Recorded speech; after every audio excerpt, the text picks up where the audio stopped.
Star Wars Acolyte, a Felucian fail. There's no easy way out.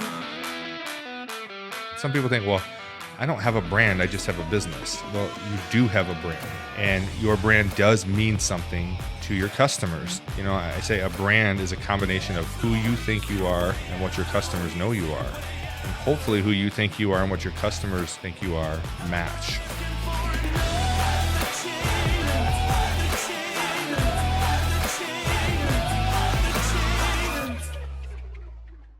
Hey everybody, welcome back to another episode of the No Easy Way Out podcast. My name is Tony Nash, and we are coming to you, as always, from the Woodworth building in beautiful downtown Owasso, home to my company, AZ Branding Solutions, where we help grow your brand from A to Z. So today we're going to talk some Star Wars, and we're excited about that because we're big fans of Star Wars here in the office, but the biggest of the biggest fans in the office of Star Wars is the one and only DJ Chewy. All right, so I guess that's his Wookiee growl. So is this why you're called DJ Chewy, because of the Wookiee? You know, it's everybody always asks this question. I think it's actually on a previous podcast, but I did get that name because, and I quote, "You look like that hairy dude from Star Wars." Yes, you are very Wookiee-like. Yes. In your demeanor, not so much in your height, but your hairiness does track. And Casey, you are a big, huge, we're both Star Wars fans, but your Star Wars fandom is on another level. So we're not going to really dig into the whole universe, although we're going to touch on that today. We're here today to specifically talk about Star Wars' newest property, the Acolyte. Ugh, yeah. So hold on, before I let you get, I know you're excited about this. I'm fired up. There's a whole article about this topic at azbranding.com. Follow our blog. We write articles every week, sometimes or twice our a week. Instagram. Or our AZ Instagram, blog. absolutely. And you can read this article about this new show called The Acolyte, and you called it a Felucian fail. Yes. Tell us what Felucian means. So Felucia is actually, for us deep Star Wars nerds, it is a planetary system in the Star Wars universe that is vividly covered with vegetation and one of the homes of the famed Rancor. Okay. Stuff you didn't know. I'm sorry I asked. Yeah. But hey, great adjective there for the word. But before we dive in, let's talk a little bit about our Star Wars fandom. Yeah. Okay. So there are levels to this, right? Oh, yeah. So I would consider myself a big Star Wars fan. I've seen all of the movies. The what would you call those? The OG Skywalker trilogy, saga. yeah, the Skywalker saga. I've seen the whole Skywalker saga. I never saw Star Wars till I was 25 years old. Oh, wow. My dad was not a sci-fi person, so we just never watched it. Chuck wouldn't let you watch it. Well, he would let me, just we didn't. You know, we were more into like Rocky and Karate Kid and I see Steven this. Seagal, No Easy Way Out. Oh, Steven But you know, I was laid off. I was 25, and I went to a garage sale with my wife. And sitting on the table was the original trilogy in a VHS box set. Have to. VHS box set. It was for $3. Oh, I'm like, wow. well, I can't pass that up. No, you can't. And I was bored, so I took it home, popped it in the VCR, looked that up, kids, and I watched the original 3. And when the last show ended, which would be Return of the Jedi, when that one ended, I literally turned on my television and saw a trailer for Revenge of the Sith. It was just hitting theaters. Oh, wow. Okay. So that's the timeline of when I first saw it, was when Revenge of the Sith was hitting and that's theaters. your son Isaiah's favorite Star Wars movie, too. So. Yes. He was born... we won't talk about how he was We could conceived. go deep. We could go super deep. He was conceived during the time of Revenge of the Sith. But yes. So then I had to go back and watch the new ones. And obviously, having just watched the originals and then those, I'm like, man, these are very different. But probably had a different perspective than most fans. Yeah. So have seen all the movies. I have had two different times where we watched all of the Skywalker movies in one day. The first time we called it SW6. We watched 6 movies in one sitting. And then we did 7, but since 8 and 9 have come out, we haven't done. That's a long day. It already was a long day. I've watched most of the TV properties, The Mandalorian, Rogue One, Han Solo movie. I watched some of the new Disney, but I am a little behind. I haven't watched a lot of the new stuff. So I would say I'm a pretty good fan, but I'm not a super fan. Talk about the level of fandom that you have for this. So I love the way you put that, Tony, because what we're talking about today and what I referenced in the article is that Star Wars is a legacy brand. Okay, it bridges generations of fathers and sons or fathers and daughters in a way that really nothing else does. So, yes, everybody's got their level of fandom, but talk to anybody who is a Star Wars fan, and they will tell you the exact same thing in their own words and in their own way that you just said, right? I discovered it this way. This is how I became big into it. This is how I see it today. It really is a legacy. For me, it was actually my brother Jesse that got me into it. Now, unlike Chuck, Jesse was a huge sci-fi nerd. Like, I'm talking not only Star Wars, but Star Trek. There was Never seen Star Trek. Yeah, Never. live long and No, prosper, Chief. Never seen anything. But like there was even in video games, like I still remember Sega Genesis had this game called Starflight, and he was obsessed with it, and it got me into it. But here's my level of Star Wars fandom. If you know, there is a Star Wars encyclopedia online, like Wikipedia, Wookiee. called Wikipedia. Yes, Wikipedia. It has all the information gathered not just from the cinematic and TV properties, but from the comic books, the novels that were written, the video games.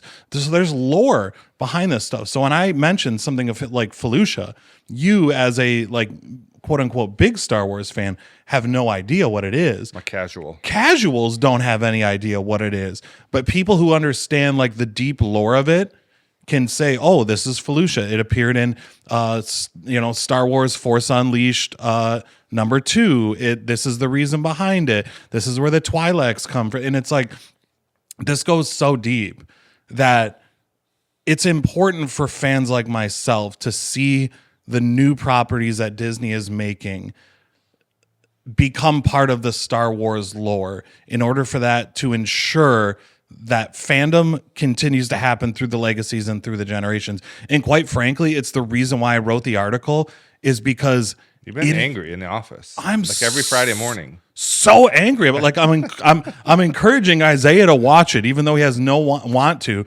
just because I'm like, Isaiah, I need someone to rage watch this with me. Yeah. So that's I mean, every Friday morning you're coming in pretty upset because you watched it the night before, the newest episode. Right now we're about 5 episodes deep, and I have not watched. I will tell you, when I go back, when I watch some of these newer shows, I got to go watch, I think it's called Screen Crush. Or, Ryan Airy. Ryan Airy, to kind of give me all the Easter eggs that I missed and all the background, but I still get lost. It is a deep, deep world. You said you've read comic books, novels, watched all the shows, even the holiday specials. You even referenced B. Arthur in the article. I did. Article was written very well, by the way. Listen, never miss a chance to mention B. Arthur. Yes.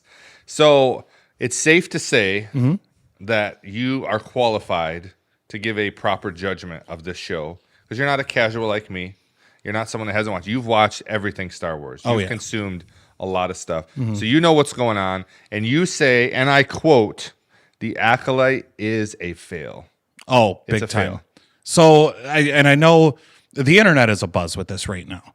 And there's tons of, feel free, open up TikTok, open up YouTube, open up Google and type it in. And you're going to see tons of information from mainly people just trashing it. So just to reference this, and I say this in the article, this has the all-time lowest TV Rotten Tomatoes score of all time. 13%. 13% on Rotten Tomatoes. That's tough. 13. Have you ever seen a show that's got a 13% Rotten Tomatoes score? I mean, not that I can think of. I'm sure they're out there, but that's pretty low. So you might think to yourself, well, maybe that's just a bunch of fans review bombing it. But then you watch the show, and to say this again, you might not fully understand things that I'm talking about in this episode, but please follow along. We at AZ focus on brands. And brands are always about storytelling. George Lucas, when he originally wrote Star Wars, wrote it as a space western. He wrote it as a space version of old samurai movies. So we are used to this form of storytelling, which is heroes versus villains, light side versus the dark. And if you go through, mainly, let's just say, well, let's take the most simple one, the Skywalker saga, right? Tony, who are some of the heroes in that saga? Well, Luke Skywalker, Princess Leia, Obi-Wan Kenobi, Master Yoda. I mean, there's Rey, Chewbacca. Finn. Sure, the new ones, Rey and Finn. Yeah, course, and who are the villains? You have Darth Vader. You have Darth Maul. You have the Emperor, Darth Sidious. Yep. You have General Grievous. Kylo Ren, Yeah. General Hux. See, I'm not mentioning. You notice I didn't mean to not mention any of the newest. I still go back to those originals, and that's fine. And you can even take it to like a newer series like Ahsoka, and you can say, well, your hero is Ahsoka, your villain is Grand Admiral Thrawn. Like, and if you go to the Clone Wars animated series, you see the Zabraks and the Night Mothers and Night Sisters as the bad guy, but the Jedi clone armies as the good guys. So it's very clearly been a franchise of heroes versus villains. In the immediacy of where the Acolyte fails is they try to blend the lines. Yeah. Oh, the Jedi might be bad guys. This random witch tribe that we've never heard about before is the good guys. And to say this, like, this takes place in the Star Wars universe about 100 years before the Phantom Menace takes place. So, there hasn't yet been the birth of the Chosen One, conceived entirely of metachlorians. But the second place where this thing fails is that the classic tale told across all of Star Wars is that Anakin Skywalker, Darth Vader, was the chosen one, conceived entirely of the Force, meant to bring balance, and that the Force is the life force that balances all things. Well, hi, I'm Disney Star Wars head creator of this place, Leslie Headland. And by the way, that no longer applies. Anakin isn't the chosen one. Instead, we've got these two random witch twins who were conceived entirely of the Force. And so basically, they just retconned the entire series and threw out the biggest story that ties everything together. And I am so bad about this. Yeah, I can tell. Like, imagine, like, you take the most quintessential part of storytelling over a 50-year period. By the way, not exactly 50 years yet, but from 1977 to now. And you took the main element of it and took it back. Like, how are fans supposed to feel? Well, I can tell you're upset. And I'm glad that I know this so I don't have to go watch it. Although I was kind of looking forward to it. I mean, you can still watch it. Let's please. back up for a minute, though. Okay. I don't want to get too went ahead. crazy on it. No, yeah. your excitement. I love it. I love your excitement. I love your passion.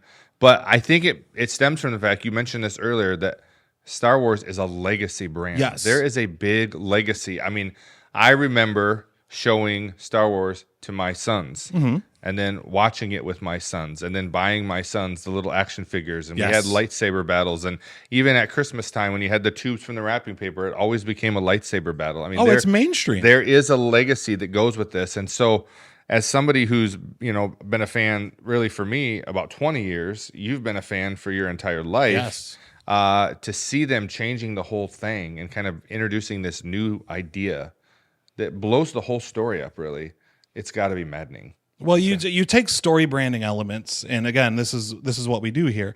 And in certain mediums, it has to be told in a certain way, including certain elements, right? If you take like classic cola brands, for example, whether it's Coca-Cola, whether it's Pepsi, whether it's RC Cola, whether it's Dr. Pepper, there's certain elements that always tie things together. Right. So like, look at a cola ad, right? You're going to hear and you're going to see the bubbles and the fizz from the carbonation, right? You are going to always hear somebody after they drink it go, ah. Yeah. Like, those are classic elements that always bring it together. So when you have a legacy brand like Star Wars, there are always things that you're going to see that tie things together, right? Lightsabers is one of them. Yep. Spaceships is one of them. And I will say this to not totally crap all over the Acolyte. Leslie Headland and her team still have those elements within it. And to a you degree, mentioned in your article that some of the best lightsaber battles you've yeah. seen, the cinematography is fantastic, Yeah. the special effects are great. It's just the storytelling that's really lacking. So it goes to say this, right? You can have the great, and Disney does, right? Disney has the best special effects department in the world, which, by the way, they got in the sale of Lucasfilm in the form of Industrial Light and Magic. Yeah. You have ILM is probably even a bigger acquisition than I will die on this sword that Disney Lucasfilms was attempting to buy ILM and just Happened they to just get included Lucasfilm. Lucasfilm along with it. Yeah. But which also goes into a whole nother thing of why they're neglecting the property and why they put Kathleen Kennedy in charge. And don't get me into it because we will seriously We'll be run out of here time. all day. But you have this, right? So here's Disney with the greatest creative stack of all time. They can make absolutely everything, right? They could tell the greatest story of all time with the greatest effects of all time, but they're missing the storytelling element. Well, and that's where we come in. It's probably another reason why it angers us, because that's what our livelihood Right. is we're storytellers, and we try to pull the story out in any type of thing that we're doing.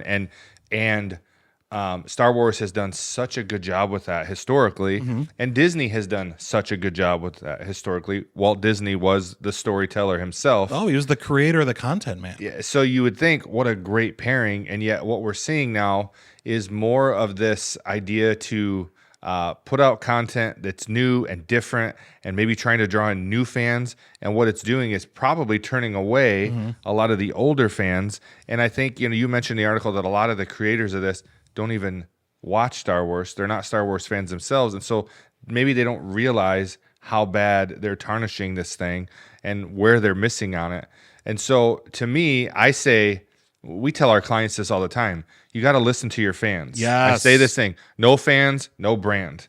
And there are certain things, if you just get on any internet chat forum, any content that has comments about this kind of stuff, you can read and listen to what your fans are saying. And there are things that fans are clamoring for. I don't believe the Acolyte was one of those things. It's a neat story to tell if you tell it right. But I think just based on what you described, this is a result of not listening to their fans, not being worried about storytelling, and not having the right people at the top. Well, and you bring a good point to this. So people clamoring for this type of content. So if you back up, Star Wars, Lucasfilm Video Games Studio, before the purchase from Disney, had a couple of video games called Knights of the Old Republic. Knights of the Old Republic was set thousands of years before the original trilogy. It was a quintessential roadmap of how the universe looked before the Jedi came to rise to power and before they had their downfall in the stories that we get in the movies. So there was lore that pertained to this stuff. And fans were clamoring for that lore. They wanted to see these stories told on the big and small screen. Yeah. So all Disney had was a turnkey. All they had to do was tell the story. Yeah. Literally. But what they wanted to do was they wanted to take and change it to what they thought. And this is where it really comes. And I'm glad you brought like the fans first mentality into it and being able to listen to your audience. Because rather than listen to what people wanted and give it to them, which would have made them loads of money, garnered all this positive reaction, they took what we were telling them that we wanted, and they made it their own and then gave it back to us and said, and now, so they're sitting here, right? They're sitting on their high Disney horse and saying, well, we gave you what you wanted and you didn't like it anyway. Yeah. And it's like, no, please just tell us the stories that were in the video games or loosely base them. How long have people been been clamoring for a Yoda movie? Or, I mean, there's a lot of things out there that even I, as not a in-depth fan, but I would consider myself probably more than the average fan, that even I know people are asking for and that fans want to see. And yet they keep bringing up these other different things that I guess I'm just not interested in. And I don't think a lot of other people are either. Well, I will say Disney has a few Star Wars hits on their hands. Yeah, they started out strong. And it's because those properties were controlled by Star Wars fans, right? Right. John Favreau. You obviously know who John Favreau is, because Marvel guy, right? And Swingers and Rudy, and but so John Favreau, huge Star Wars fan, creates The Mandalorian with the help of a guy named Dave Filoni. Dave Filoni is like the other Star Wars, I would call, apostle. Yeah. He created an animated series called The Clone Wars before the Disney acquisition as well. But those two guys controlled those outcomes. So it's like, you knew if they were producing, like, let's take The Mandalorian, for example, heavy Western undertones. We know that, but it also they were going to protect the legacy. yeah, so they're telling new stories Yeah. within a legacy universe using those properties. So they started to go, okay, well, we can interweave characters and storylines from the Clone Wars series. We can interweave these plot lines and stories from a Timothy Zahn book that was written in 1992. We can pull from Tales of the Bounty Hunter, which was written, I think, in 1995. Like, they pulled all these elements together and created something beautiful. And one of my favorite Star Wars characters is Ahsoka Tano, which was a Dave Filoni creation. She was the young Padawan of Anakin Skywalker before he turned to the dark side. Yeah. And she herself has this amazing, amazing story arc. So Disney is capable of producing these And Star Rogue Wars One. stories. Rogue One to me is one of the best Star Wars movies of all time. You mean Star Wars Saving Private Ryan? Yeah, it was so good. It was so well done. And so Disney kind of came in hot. We thought, okay, man, they're really killing it. Mandalorian, like you said, was fantastic. Rogue One was great. The Clone Wars have been around for a while, and then Disney kind of took it. But, you know, it started off good, and then, you know, just as of recent, it's really got, and it's the same thing happening with Marvel, in my opinion. We can save that for another episode. The Marvel universe is getting ruined, in my opinion, by Disney. I was actually about to say that. I think they're going down the same path with Star Wars. And do you think it's a matter of, this isn't necessarily something that you address, but you wrote an article a while back called "Branding versus Pandering." Yes. And I feel like Star Wars and Disney, in the shape of all of their properties, whether it be Pixar, whether it be Star Wars, whether it be Marvel, or whatever their things are, they're pandering to like the smallest minority of people that are saying they want this or that. They're making a lot of these shows with political agendas. I guess you did reference that in your article. Yes. And I just think that, man, people don't want to see that, and they just want to watch a good story. You're right. And take it even beyond like political pandering. It's lazy and bad writing. Yeah. Okay. And that's what pandering is as well, is you just go on the internet and you say, this is what people are talking about, so I'm going to write based off of that. It's lazy writing. So you take, and I want to say the same thing to Marvel, because until recently, Kevin Feige was doing such a good job of managing that property. But then the stories got devoid of any substance. Right. People cared less and less and less about them. And it was quantity over quality. Exactly. So they're going, okay, well, I need to make the studio money, so I got to put some stuff out. But I want to make it, I want to have writers that want to put their own stamp on it. One of my favorite things to reference, and I actually kind of feel bad for giving Rian Johnson a bad rap about The Last Jedi, because you look at it compared to The Acolyte and you go, oh no, that was immensely better. Yeah. But we threw Rian Johnson through the mud, because when he did The Last Jedi, he said, oh, this isn't supposed to be fan service. This is how I interpret this story is going to be. Right. And it's so freaking selfish. And that's what the writers are doing right now. Right. They're going, oh, this is how I want Star Wars to be written. This is how I want people to see Star Wars. Well, guess what, writer room? It's not about you. You took a legacy brand that so many generations of people have loved together and ruined the story because you want it to be what you want it to be.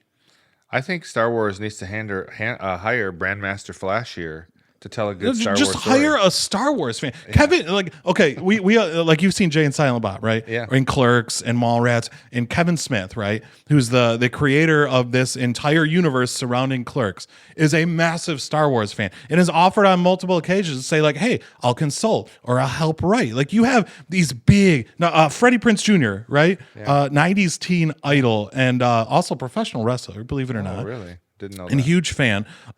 Also voiced a character in the Star Wars Rebels show, a Jedi Master, like massively knowledgeable about the Star Wars universe, and in Hollywood, and also a writer, is offered his hand to say, hey, like, I would love to do these projects. Ron Howard's daughter, Bryce Dallas Howard, right? Huge Star Wars fan, directed a few episodes of The Mandalorian, has offered on multiple occasions, hey, I'll write this stuff. But instead, Kathleen Kennedy, right? The Disney Star Wars had, by the way, Kathleen Kennedy was awesome as the executive producer of Twister. I just want to say that, one of my favorite movies of all time. But Kathleen, what are you doing? Who are you hiring for these projects?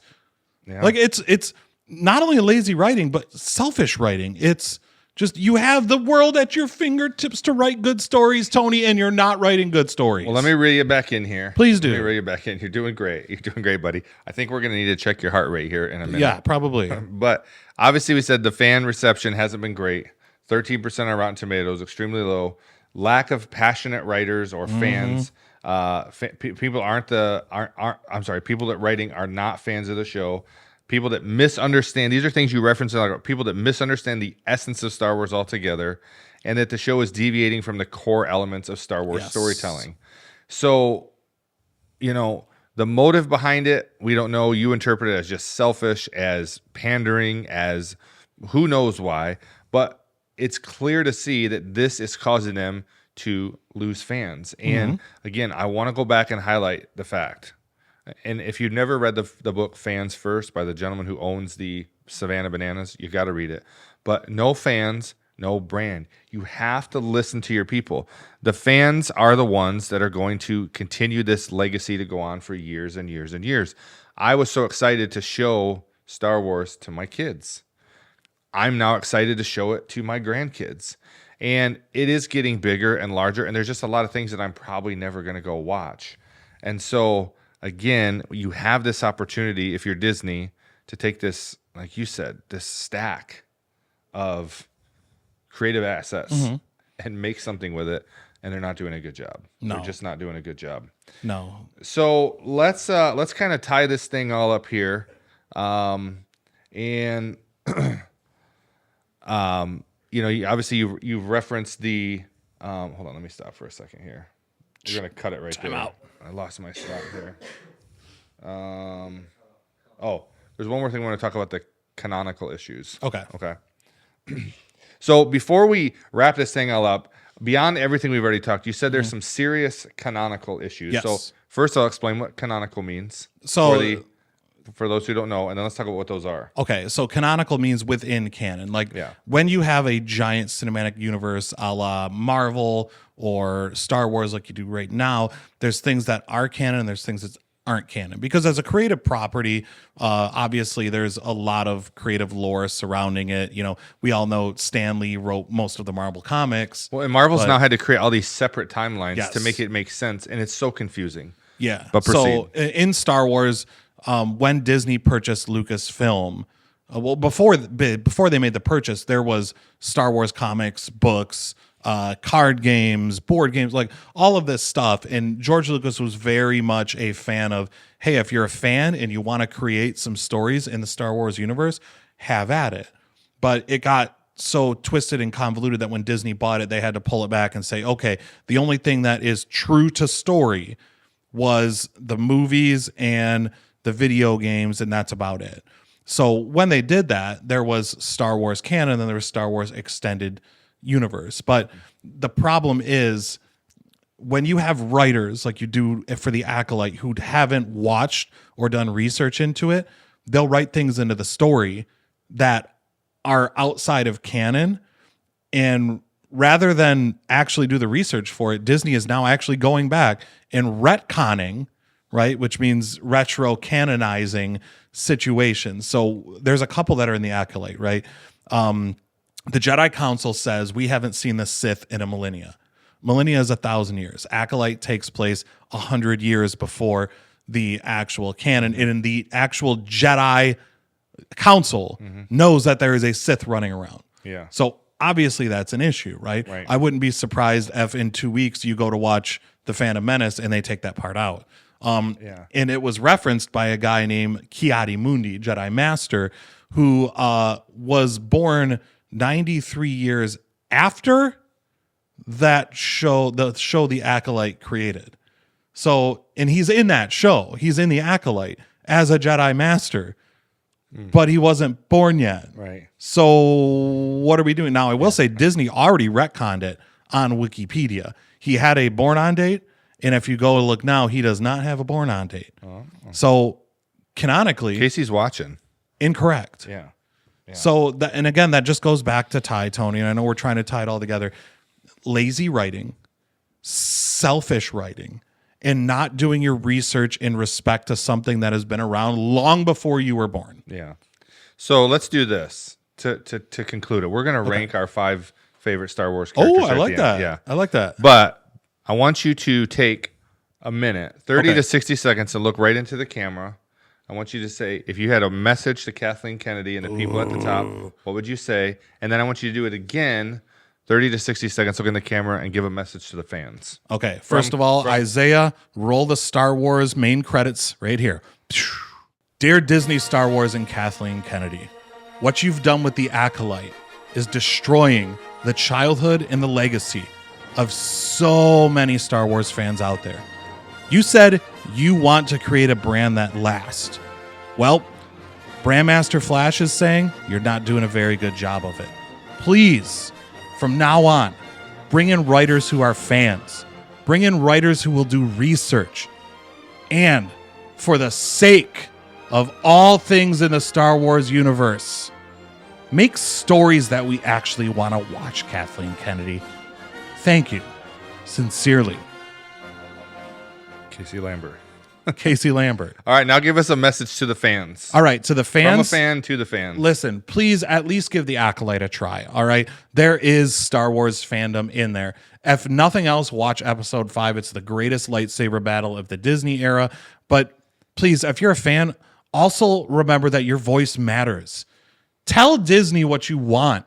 And when they don't give it to you, let them know. Because at the end of the day, we know, because we're branding experts, a brand that doesn't listen to its fan will no longer be a brand. You have a voice and it matters, man. Absolutely right. Like, we got to keep on it. Good job, man. Good job. Well, Casey said it best. All right. Go give it a shot. I might try it. I might not. Just Actually, episode 5. I probably won't. Maybe I'll go watch the epic Star Wars battle. But it's really going to be up to Isaiah if he wants to watch it. I might sit down and watch it with him. But listen, remember, you're watching this. No fans, no brand. You got to listen to your people. Whether you're a restaurant, whether you're a hotel, whether you're a retail shop, whether you're a branding agency, you have to listen to your people. You have to understand what your people are wanting, and you got to give it to them in some form of that. And so do better, Star Wars. Do better. And take the words of Casey, Brandmaster Flash here. He knows what he's talking about. He knows the stuff. All right, let's just take a minute and thank our season sponsor, Delk Siding Solutions. They are awesome, by the way. And they asked the question, are you in need of siding solutions for your new home, your commercial building, or maybe some insurance repairs? Look no further than Delk Siding Solutions. Their team of experts is dedicated to providing professional and reliable services to their clients in Lansing, Owasso, Flint, and the surrounding areas. Whether you need full siding replacement, new build installation, or damage repair, they can help. They are your solution. Contact them today at the website right here to schedule a consultation and estimate. They will work closely with you to understand your needs and provide you with the best possible solution to meet your budget and your timeline. Let Delk Siding Solutions take care of all your siding needs. Thank you, Delk. So before we put this thing, to sleep, we are going to rank our top 5. These are not, these are our 5 favorite Star Wars characters. One from a super fan, which I imagine there's going to be people on this list that maybe it would surprise me, maybe not. Possibly. Someone from, a big fan, but I don't know I'm not a casual, but I'm not a super fan, so I don't know what category you put me in, but I'm a fan. So we'll just go right down the list from 5 to 1. You give us first your number 5, top 5 Star Wars characters of all time. Again, we're going to base this, we're storytellers, we're branders, we're marketers, so probably a lot of this has to go along with that. But let's go top 5 Star Wars characters. Casey, number 5. Number 5 for Casey. Hello there. Obi-Wan Kenobi. Obi-Wan Kenobi. I'm talking both Ewan McGregor and Alec Guinness. One of the best developed characters in all of sci-fi all time. A lot of mine, surprisingly, were bad guys. I think Star Wars does a really good job developing villains. Yeah.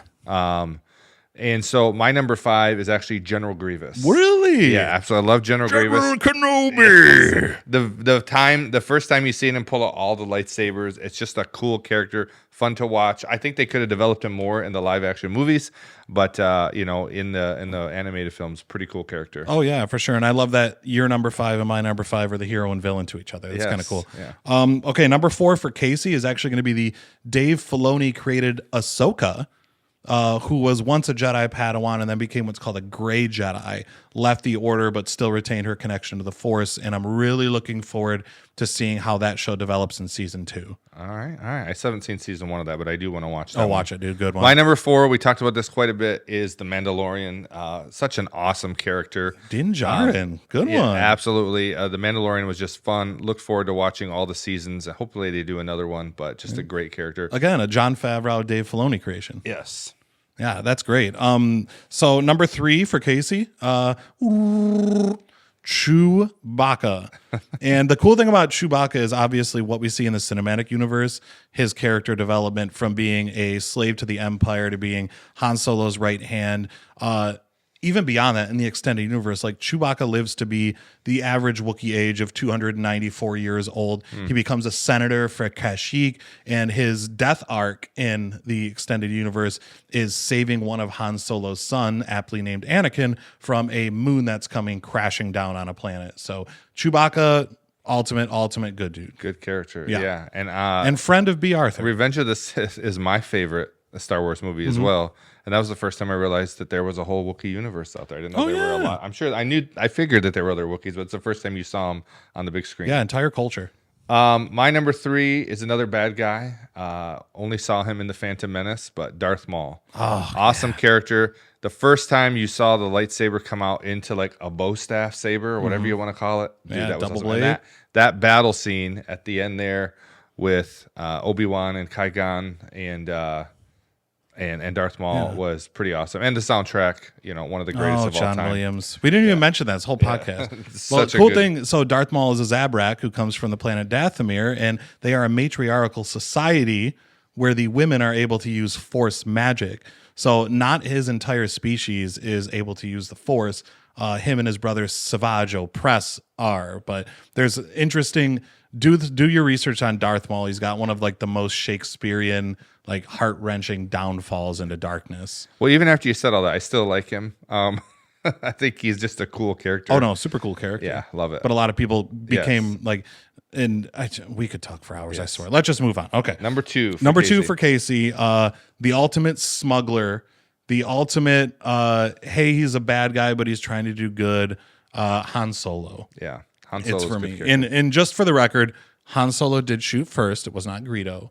And it really is cool to see him from, although the movie Solo was not that great. It's not great. It's cool to see like him. He's one of the few characters we get in Star Wars where we truly do see a beginning and end. Yeah. Throughout the entirety, his beginnings on Corellia, being a smuggler, all the way through to his end, trying to redeem his son Kylo Ren. So it's cool to see that told all throughout the cinematic universe. I love Han Solo. Yes. Han Solo did almost make my list, but I got to go again with another bad guy. The greatest villain of all time. Ooh. You know where I'm going with this. Obviously known as Anakin Skywalker, but became Darth Vader. Just an incredible character. Anything voiced by James Earl Jones is going to be a solid character. But yeah, I mean, just, one of the most scary, well thought out, put together villains of all time, Darth Vader. Well, yeah, and that's, you mentioned Rogue One being one of your favorite Star Wars movies. Just that end scene of him So lighting good. up the hallways is amazing. And Revenge of the Sith, again, is my favorite movie just because you saw how this, great Jedi turned to the dark side and what drove him to that Well, point. yeah, it's a in cinematic and in playwriting call that's the tragedy, right? Yeah. And I will say Anakin and Vader is my number 1 because it was the chosen one. It was the reason for the Skywalker saga to be written in general. Darth Vader is the person you think of when you hear bad guy, and it all stemmed from what Anakin Skywalker was lacking in his emotional development. Nobody was truly there for him to guide him properly. So he clung on to the very first presence that was in a fatherly capacity to him, which of course was Emperor Palpatine, Darth Sidious, all that. But that arc, again, told the way it is. And even further, again, nobody reads the comic books that I know. Nobody looks at the books. But Darth Vader's presence when he first changed from Anakin to Darth Vader is so dark and villainous. Like, you say he's the ultimate bad guy. Tony, you don't even know the half of it. Yeah. Darth Vader, Anakin, number one for me. Well, I love it to see if they made a Vader series. That would be great. I mean, I like the Obi-Wan series. I thought it was really good. But I'd love it if they made a Vader series. But my number one actually is a character who I felt like that the prequel series actually made me love this character more. And that wasn't be able to be said by a lot of the characters. But it's Master Yoda. Oh, I didn't expect that. In the original series, Master Yoda was a little quirky, and he didn't seem like he was a powerful Jedi. You know, it seemed like he took a few too many drugs. But how feel you? yes, but then what they did with him, showing him on the Jedi Council, and then the first time he pulled out the lightsaber, the battles he had, him flipping around, was just, as a fan, it was like, this is awesome, you know. And then the only thing I'd say I was disappointed in the way they ended the battle between him and Darth Sidious. You know, where he goes, failed, I have. Like, I didn't feel like he had quite failed yet. That was a little anticlimactic. They could have built that out a little bit more. But I thought Master Yoda in those original prequel movies was just an incredible character. So. He is. And he's one of 3 Star Wars impressions I do extremely well. So why don't you do a sign off? We'll do my quote. But I'd like you to do it in a Yoda voice and tell our fans thanks for joining us. As my mother always said, but you're going to have to do it a little backwards. See if you can give you a little time to sign off for us. Okay. Thank you for joining us. First I'll sign off in Wookiee language. Okay. Which of course is which of course means thank you for watching. Of course. Watching easy. I can do this. Hold up. How about can't and never could you could? Can't and never tried you could. Could and never can't till you tried. Wait, that's Tried and never could you can't. Deborah Nash. Okay. Not too Thank bad. you for joining us. Pretty good. Pretty good. We love your impressions here. Well, listen, thanks for coming along on this journey with us. I know it was a little bit longer one, but Casey's passion carried him through it and hopefully carried you through it. Listen, follow us on all of our socials. We're on TikTok, we're on Instagram, we're on Facebook, and of course, subscribe to our YouTube channel. New episodes every week. And thank you for joining us. Remember, as my mother always said, you can't and never could until you tried. So go out there and try something great, my friends, and don't take the easy way out. We'll see you next time.